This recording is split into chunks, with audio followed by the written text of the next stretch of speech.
Assalamualaikum warahmatullahi wabarakatuh. Nama saya Arfad Gunawan Saputra. Saya dari 1 PMIB. Saya akan menyampaikan materi tentang Islam dan HAM, Islam dan pluralisme agama.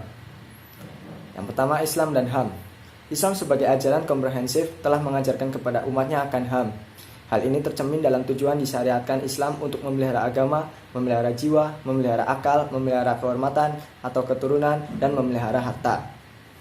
Tujuan tersebut senada dengan pengertian HAM sebagai seperangkat hak yang melekat pada diri manusia sebagai makhluk ciptaan Tuhan yang bersifat universal yang wajib dihormati serta dijunjung tinggi dan dilindungi oleh negara, hukum, pemerintah, dan setiap orang demi kehormatan dan perlindungan harkat dan martabat manusia.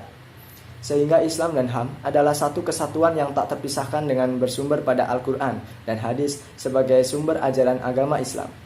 Dunia Barat juga memiliki konsep tentang HAM dengan formulasi HAM PBB yang bersifat sekuler sehingga menimbulkan perbedaan pandangan di kalangan umat Islam, yaitu pandangan yang menolak secara total konsep HAM PBB, pandangan yang menerima total HAM PBB, serta pandangan yang terakhir dengan pandangan yang ambigu.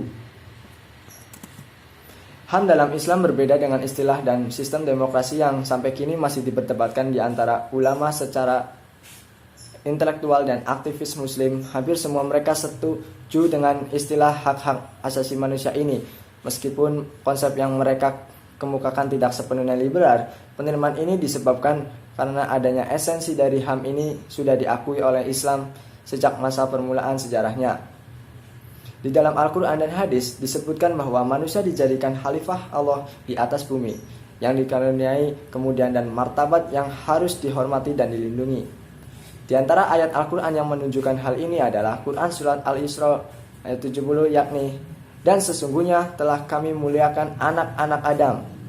Hal ini mengandung pengertian bahwa manusia secara fitrah memiliki kemuliaan dan oleh karenanya kemuliaan ini harus dilindungi. Di antara hadis yang menunjukkan persamaan umat manusia dan penghormatan martabat mereka adalah manusia pada dasarnya adalah sama dan sederajat bagaikan gigi-gigi sisir. Tidak ada keistimewaan bagi orang Arab atas orang non-Arab kecuali karena ketakwaannya. Yang kedua, Islam dan pluralisme agama. Pluralisme agama merupakan istilah yang mengandung pengertian yang sering membingungkan. Hal ini dapat dilihat dari semakin menjamurnya kajian terbuka, khususnya setelah Konsili Vatikan II. Sungguh mengejutkan, ternyata hanya sedikit bahkan langka orang yang memahami secara mendalam makna pluralisme agama. Sehingga tanpa sadar atau kurang iman, banyak kalangan yang menggunakan pemahaman ini dengan menyisihkan keyakinan terhadap agama sendiri. Bahkan sebagian non-muslimin yang meragukan. Atas dasar itu, di sini perlu pendefinisian yang jelas dan tegas agar umat Islam tidak menjadi kurban lanjutan.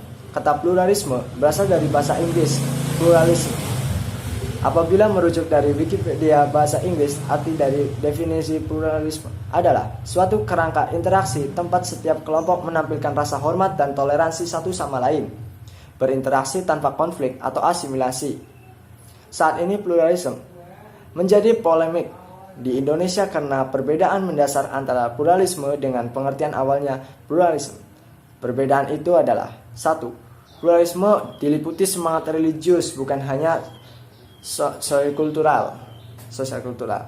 Yang kedua, pluralisme digunakan sebagai alasan pencampuran antara ajaran-ajaran. Yang ketiga, pluralisme digunakan sebagai alasan untuk merubah ajaran suatu agama agar sesuai dengan ajaran agama lain. Terima kasih, sekian dari saya. Bila banyak kesalahan, mohon maaf. Assalamualaikum warahmatullahi wabarakatuh. Dadah. Ku teringat kisah lama